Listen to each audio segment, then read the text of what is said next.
큐브의 키워드 만나보시죠. 네, 네 번째 키워드는 누가라는 키워드를 가지고 왔습니다. 양심적 병역 거부자 대체 복무가 없는 병역법은 위헌이라는 헌재 결정에 따라 탄생한 교정시설 합숙 복무가 본격화됐습니다. 예, 어제 첫 소집이 있었다고 하는데 이게 병역 문화에 큰 변화를 줄 것이라고 예상하는 분들이 많이 있는 것 같습니다. 이 내용 저희가 짚어볼게요.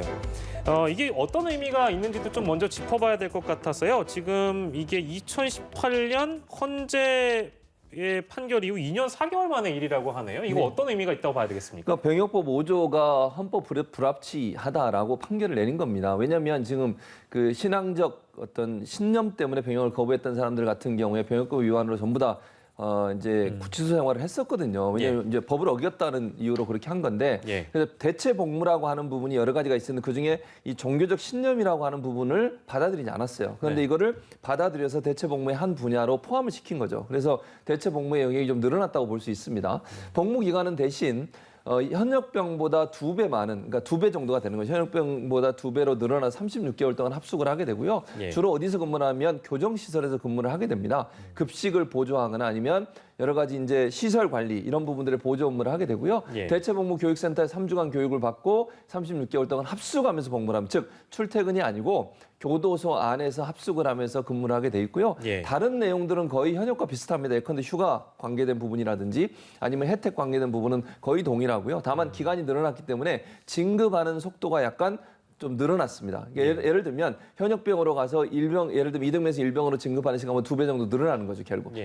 또 월급 같은 경우도 똑같이 받지만 일정 부분 1병에서 2등병으로 진급한 이후에 월급을 또 인상받게 되기 때문에 그 기간이 좀 늘어났다, 이렇게 보시면 될 것 같습니다. 이제 법이라는 게 근데 가끔 보면 현실을 잘 따라가지 못한다라는 지적을 받기도 합니다만, 이제 이런 어떤 병역 문화에 큰 변화를 줄 수 있는 대체복무제가 시행이 되면서 법이라는 게 또한 이렇게 현실에 맞춰간다라고 평가하는 분들도 적지 않은 것 같아요. 법률가로서 어떻게 좀 보시는지?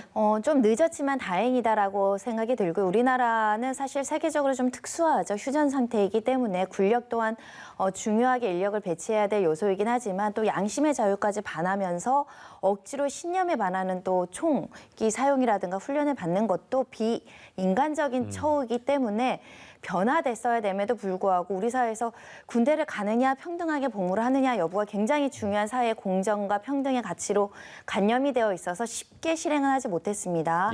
하지만 헌법재판소에서 헌법 불합치 결정이 나왔고 2년 4개월 만에 이렇게 여러 가지 사회적인 논란과 합의를 거쳐서 이렇게 만들었다는 데에서는 첫 시도를 잘했다, 이렇게 말씀드릴 수 있을 것 같고요. 특히 현역병으로 다녀오는 사람과 이렇게 대체 복무하는 사람들의 불평등하다. 이분들이 특혜는 아니지만 좀 더 편하게 복무하는 거 아니냐, 이런 의문 제기가 있었습니다. 그래서 그런지 이 복무 기간 자체를 현역의 2배로 늘림으로 인해서 사실상 균형 감각을 맞추려고 노력을 했다라는 것이고요. 특히 교정시설에서 복무를 한다는 건 굉장히 어려운 복무 중에 하나거든요.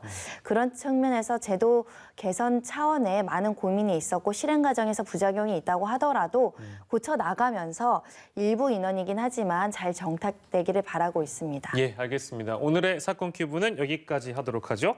오늘 두 분과 함께했습니다. 손정혜 변호사, 최진봉 성공회대 교수와 함께했습니다. 두 분 고맙습니다.